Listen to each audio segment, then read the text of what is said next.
Hello student, स्वागत है हमारे YouTube channel BCC online classes में। आज हम लोग क्लास 10 के बहुपद टॉपिक को पढ़ेंगे। तो आइए जानते हैं बहुपद क्या है।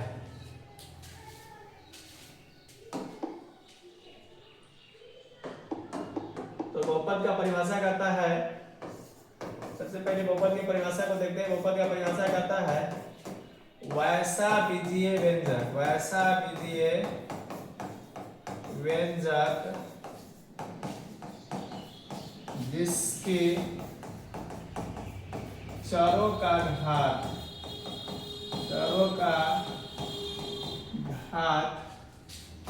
एक पूर्ण संख्या हो, पूर्ण संख्या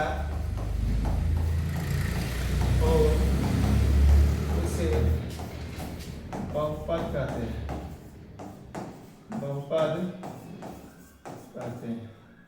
और ये जानते हैं कि बीजी कहता है, परिभाषा को समझने का प्रयास करते हैं। इसका कंसेप्ट लेना जरूरी है, क्योंकि कंसेप्ट नहीं रहेगा तो फिर पढ़ने का कोई मतलब ही नहीं बनता। तो क्वेश्चन है, बहुपद की परिभाषा में कराया है कि वैसा बीजीय व्यंजक। अब जानते हैं कि बीजीय व्यंजक क्या होता है। तो जैसे लिखा हुआ है 5x², यह एक बीजीय व्यंजक है। 7y3, यह एक बीजीय व्यंजक है। अगर इस रूप में लिखा हुआ है तो यह एक बीजीय व्यंजक है।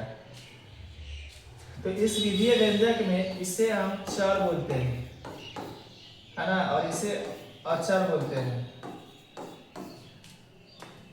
तो कह रहा है परिभाषा कि वैसा बीजीय व्यंजक जिसके चरों का घात। तो चर किसको बोलते हैं? इसको, जैसे इसमें ये चर हो गया y3, तब चरों का जो घात है, घात वह एक पूर्ण संख्या होना चाहिए। पूर्ण संख्या किसे कहते हैं? तो पूर्ण संख्या जो 0 से स्टार्ट होता है, 0 1 2 3 4 5 6 7 8 अनंत तक, है ना। यानी गिनती की संख्या में 0 लगा देते हैं तो वह सभी संख्या पूर्ण संख्या कहलाता है। तो अगर इसमें से कुछ पावर आएगा ना तो वह बहुपद कहलाएगा। अगर इसके अलावा दूसरा कोई पावर में रहेगा, यानी घात में रहेगा, तो वह बहुपद नहीं कहलाएगा। जैसे लिखा हुआ है x के पावर 5, तो यहाँ पर x के पावर 5 एक पूर्ण संख्या है, तो यह बहुपद है।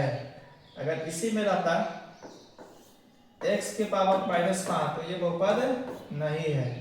लेकिन अगर इसी में रहता ऐसे 1/x के पावर -5 तो ये भिन्न में है, यानी बट्टे के नीचे है। जब इसको नीचे से ऊपर ले जाएंगे तो ये पावर प्लस में आ जाएगा, तो यह एक बहुपद है।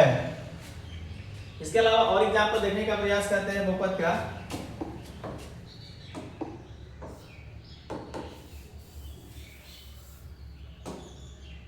अगला एग्जाम्पल है, जैसे x के पावर 1/2 लिखा हुआ है। अब पूछ रहा है कि यह बहुपद है कि नहीं है। तो यहाँ पर पावर जो है वो 1/2 है, जो कि पूर्ण संख्या नहीं आता, यह बहुपद नहीं है। इसी में अगर यह x के पावर 4/2 लिखा होता तो ये 2 से 4 कट जाएगा 2 बार में, तो ये हो जाएगा x², यानी ये x के पावर 4/2 एक बहुपद है। तो ये बहुपद है, ये बहुपद नहीं है।